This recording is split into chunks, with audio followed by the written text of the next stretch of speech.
তেলের মধ্যে ভাজি নেব। ভাজা হয়ে গেছে, আমি এক এক করে সবগুলো মাছ নামিয়ে নিলাম।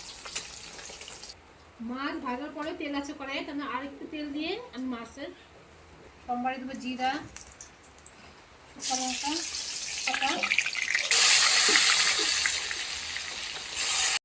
আমি এখন দেশি আলুটা এইভাবে একটু ভেঙে নিয়ে দিয়ে দেবো কড়াইয়ের উপরে। হাত মতন লবণ আর দেবো পরিমাণ মতন হলুদ, জিরা, আদা, শুকনো লঙ্কা, এটা আমি মশলাটা দিয়ে দেবো। অল্প জল দিয়ে কষিয়ে নেব। মশলা দিয়ে আলুটা কষানো হয়ে গেছে, আমি এখন ঝোল দিয়ে দেবো। মাছের ঝোলে বলক এসে পড়ছে, আমি এখন এক এক করে সবগুলো মাছ দিয়ে দেবো। এখন আমি গরম মশলা দিয়ে নামিয়ে দেবো। আজকে দেশি আলু দিয়ে পাবদা মাছ ঝোল রান্না করছি, এখন গরম করে মেখে খেতে দিয়ে দিই।